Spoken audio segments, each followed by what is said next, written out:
aura besoin, effectivement, on pourra s'en servir. On pourra s'en servir. Donc, ce qui est l'intérêt, ce qui me motive moi à être là présent ce soir, c'est en tout cas, c'est de vous inciter à vous poser des questions, de toutes ces questions qui participent à l'exercice du courage, de façon effectivement à pouvoir être prêt dans n'importe quelle situation à réagir. Et aussi, il y avait une chose qui m'a touché, c'est récemment l'année dernière, j'ai participé à l'éducation à l'Université populaire d'Aix.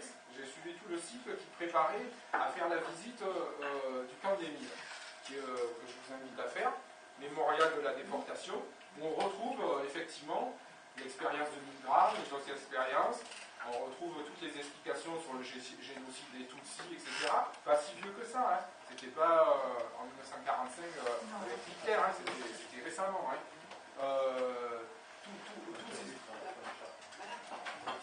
On retrouve toutes ces explications à travers ce mémorial qui n'est pas si loin que ça, le camp des Mines, comme on est soumis à l'autorité et comme on est capable d'être des moutons, ou alors une auditrice aussi, quelqu'un qui m'a fait partager le concept de moutruche.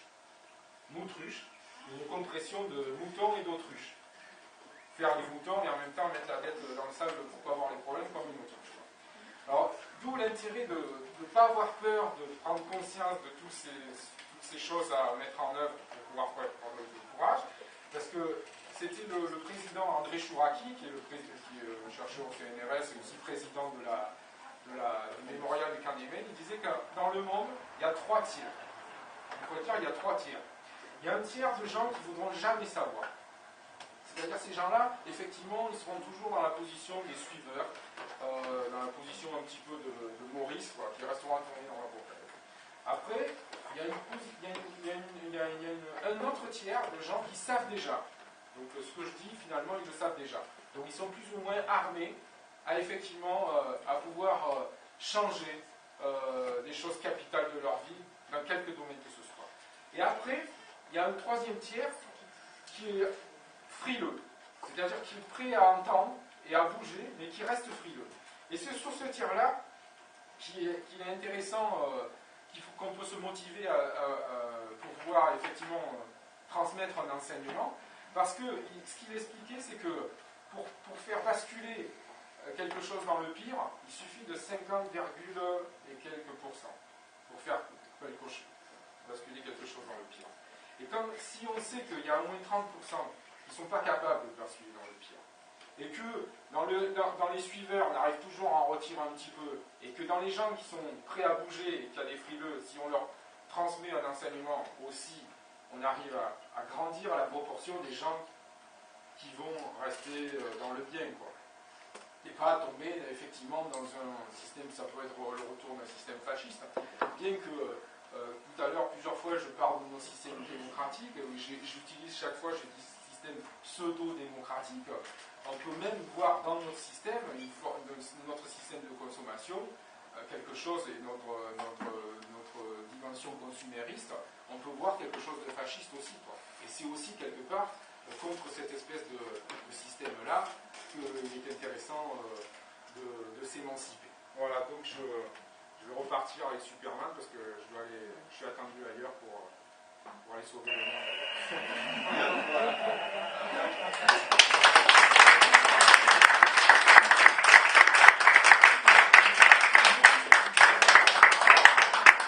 La parole est à vous, vous pouvez dire tout ce que vous voulez, vous pouvez critiquer. Je peux vous dire qu'en formation, pendant le stage, ça se passe comme ça, on fait chacun notre présentation. Et après, ça y va, c'est libre. Moi, j'aurais dit ça, j'aurais pas dit ça. Là, je me suis endormi, là, on t'a perdu. Là, j'étais plus là. Vous pouvez y aller. L'intérêt, c'est de faire avancer les choses. Voilà. Vous pouvez aussi l'écrire sur un papier.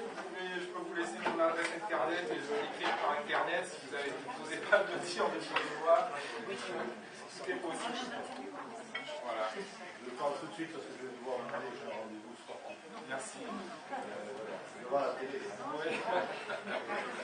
Bon, moi, sur la forme, déjà, c'est des conférences de désolé, assez bien dans la mesure où la production directement ou indirectement contribué à sa construction à l'Avignon en 2000 quelque chose. 2007, il était déjà engagé avant, et chez Benedetto, c'est d'ailleurs, je crois, Benedetto qui avait trouvé le type de conférence gesticulée, parce qu'on ne savait pas comment l'appeler. Donc c'est devenu une nouvelle forme esthétique d'une certaine manière, c'est une nouvelle forme qui mélangerait les savoirs froids et les savoirs chauds. C'est-à-dire les savoirs froids, c'est-à-dire théoriques, et tu fais référence, tu utilises des bouquins, et les savoirs chauds, c'est-à-dire les savoirs qu'on a soi-même en soi, et qu'on n'ose pas souvent dire et faire lien avec les savoirs froids. Voilà. Donc, sur la forme, moi, je trouve que c'est intéressant. Alors, ça demande évidemment à être rodé. Ce qui est intéressant, c'est qu'il y a quelques ficelles très intéressantes, du petit bonhomme notamment, qui au début se casse la gueule au premier souffle, parce qu'il est particulier, et à la fin, qui se construit progressivement. Donc, on peut garder cette image et repartir avec quelque chose qui est associé à cette représentation très matérielle, ainsi que Maurice qui tombe dans son bocal, et puis ce ballon qui se gonfle, c'est-à-dire plus on a de savoir et plus on a d'ignorance. Donc je trouve qu'il y a quelques trucs qui mériteraient d'être encore mieux construits, mieux accompagnés peut-être. Voilà, donc moi je trouve que c'est très intéressant. La deuxième idée, c'est sur, je m'en arrêterai là, la deuxième idée, c'est sur ce courage, cette émancipation, qui commence nécessairement, et ça c'est une idée qui n'est pas totalement nouvelle, donc je vais faire aussi ma petite référence philosophique et sociologique, puisque je suis philosophe de formation et sociologue, qu'on trouve déjà chez Spinoza, c'est-à-dire se libérer, c'est connaître la nécessité, c'est avoir une connaissance de ce qui nous détermine. Si on ne connaît pas ce qui nous détermine, on ne peut pas s'émanciper. On ne peut pas dire, subitement je me lève, je suis libre, et alors que j'ai rien, aucune connaissance de ce qui me détermine, c'est de la fausse liberté. Hein, c'est l'oiseau qui se plaint que l'air l'empêche de voler, parce qu'il le retient et il n'imagine pas que s'il n'y avait pas d'air, il ne volerait pas. Quoi. Donc, une mauvaise connaissance de la réalité est sûrement un mauvais moyen de s'émanciper. Et c'est une idée qu'on trouve aussi chez Pierre Bourdieu, qu'il a reprise à sa manière dans la sociologie, c'est-à-dire connaître ce qui nous détermine permet pour partie de s'émanciper. Et c'est quelque chose, c'est une idée qu'on retrouve dans ta conférence et que je trouve intéressante. Voilà, c'est deux choses que je voulais dire. Maintenant, je crois qu'il faut échanger sur le courage, c'est quoi. Parce que là, je pense que c'est un débat très philosophique, hein, et que je pense qu'il y a des points de vue qui peuvent être assez divergents et assez contradictoires. Voilà. Allez, bonne continuation. Et merci pour la référence et la rencontre. Je ne m'attendais pas à rencontrer quelqu'un. Voilà. Allez, au revoir. La parole est à vous. Votre prénom? Christian Morel. D'accord, merci beaucoup. Merci.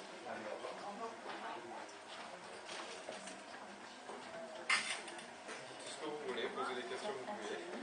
Juste, je trouve que ça serait bien d'avoir une bibliographie, même sur un tout petit format, pour qu'on puisse partir avec après, parce qu'on est tous à des stades différents en fait, de construction sur le petit bonhomme, et c'est dur déjà de se souvenir de tous les titres que vous avez. Moi, je n'ai pas pris un bâtiment, je ne les ai pas recopiés, mais peut-être faire sur un tout petit format pour que les gens intéressés puissent partir avec, ou alors le retrouver sur un blog ou en ligne, je ne sais pas. Ouais, les références.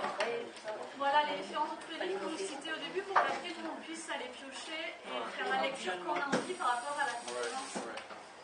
Pour en fait qu'il y ait une suite de la conférence. Oui, ça, si vous me laissez votre adresse internet, à chaque fois je dis que je vais le faire, mais là j'ai encore. On me la demande à chaque fois, et à chaque fois les gens. Oui, effectivement. Faire un blog, chaque conférence. Non, mais si on allait jusque-là, ouais, ça serait pas mal. Il y a une suite en fait. C'est indispensable parce que ça revient à chaque fois. Ouais. Moi, je trouve que ça manque de fil conducteur. Oui. Je trouve qu'il manque de fil conducteur. En fait, celui qui permet finalement, un tram, celui qui permet de rester toujours accroché sur le propos principal. Donc, je n'ai pas compris quel était le propos principal. Est-ce que c'était le courage ou bien est-ce que c'était l'éducation et à l'émancipation? Et ça m'a dérangé en fait. Voilà. Je trouve que c'est dommage de ne pas avoir ça. Et ça manque aussi de gesticulation. Voilà. Donc c'est vrai, hein, vous êtes comme la pas trop, ouais. Alors, c'est plutôt bien, mais ici, dans le propos, il y a un suivi. Or vous divergez beaucoup, Oui. ce qui peut être bien, mais on perd le fil. D'accord. Voilà. Donc, Vous savez peut-être trop de choses. Il y a trop de... Vous savez, je crois qu'il faut peut-être trop de savoir. le tri, oui. Vous avez peut-être trop de savoir. Oui, ça revient aussi. C'est d'ailleurs le fait que vous voulez, comment dire, transmettre, mais vous arrivez, c'est trop... déballage. Voilà, il n'y a pas de... Je sais pas, oui, pas... le courage, finalement, c'est où on l'a en soi, où on est capable de l'acquérir. Alors, peut-on l'avoir? Alors, peut-être deux questionnements. Peut-on l'avoir en soi, c'est-à-dire... on est avec, je sais pas, espèce de chose innée, ou alors peut-on arriver à le cultiver ou peut-on arriver à vouloir l'acquérir? Deux questionnements.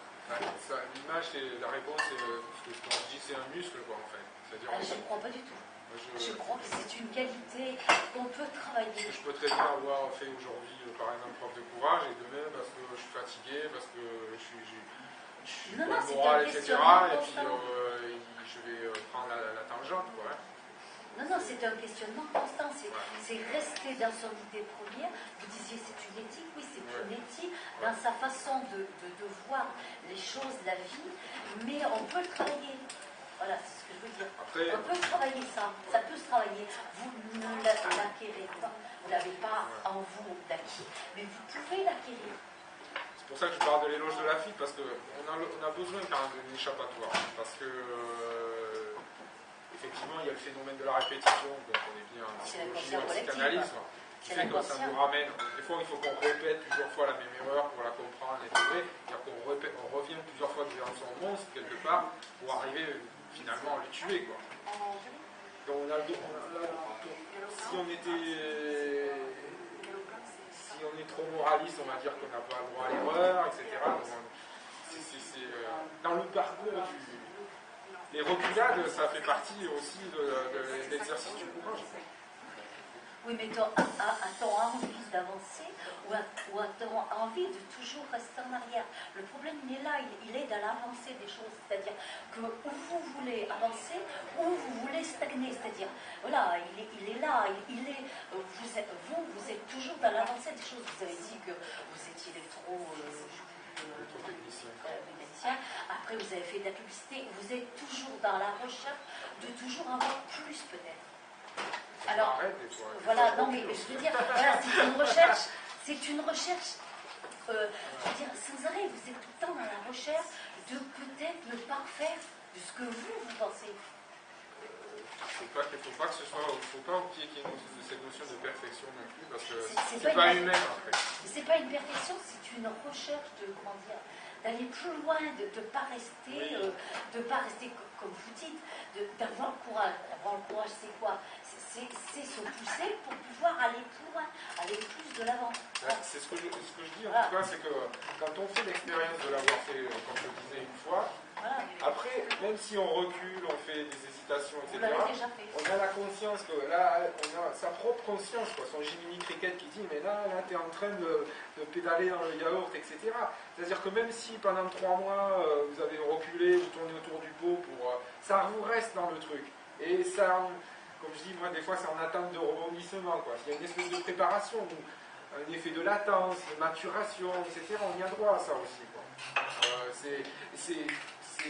Moi je dis, j'ai mis 22 ans pour arriver ici, me sentir légitime. Mais c'est comme ça, c'est peut-être qu'il faut la vie, quoi.